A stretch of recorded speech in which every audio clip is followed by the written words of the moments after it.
The chemical structure of the cell membrane makes it remarkably flexible, the ideal boundary for rapidly growing and dividing cells. Yet the membrane is also a formidable barrier, allowing some dissolved substances or solute to pass through it while it blocks the other. So when we talk about the membrane composition, as we can see from the diagram of cell membrane which is on the slide, we can easily observe that that membrane are made up of lipids and proteins.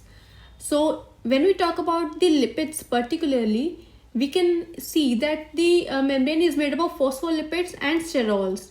And in sterols, they are made up of cholesterol. They serve as the regulatory agent in cell growth and cell adhesion. They participate in the biosynthesis of other biomolecules. They serve to increase the enzymatic activities of the enzymes. In the membranal proteins, these are three types of proteins present in the cell membrane: extrinsic, intrinsic and transmembranal. Extrinsic proteins are loosely attached by ionic bonds or calcium bridges to the electrically charged phosphorus surface of the bilayer. Intrinsic proteins have one or more segments that are embedded in the phospholipid bilayer.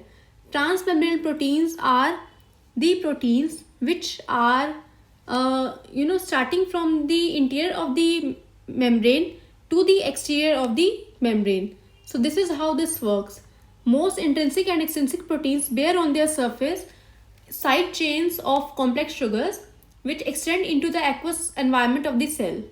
For this reason, these proteins are also known as glycoproteins. Some glycoproteins are involved in the cell-cell recognition, signal transduction and enzymatic activities. Cell membrane as a fluid collection of amphilic molecules. This array of proteins, sterols and phospholipids is organized into a structure that lends itself readily to rapid cell growth. Membrane fluidity is affected by the fatty acids. So when saturated fatty acids are present, it decreases the fluidity of the membrane. When unsaturated fatty acids are present, it increases the fluidity of the membrane. The cell membrane is a thin closed sheet that fulfills a double role. It delimitates the cell from its external microenvironment and confines all of its subcellular organelles. It regulates the exchange of substances between the internal and external media, and thereby it maintains the actively ionic symmetry between its sides and intermediates internalization or externalization of physical and chemical signals important for cell functions. It also plays an important role in the economy of the cell, exerting a selective control on the entire traffic of ions, water and molecules.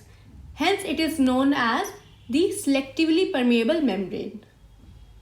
As we can see from this diagram presents the process of endocytosis and exocytosis that happens in the cell membrane.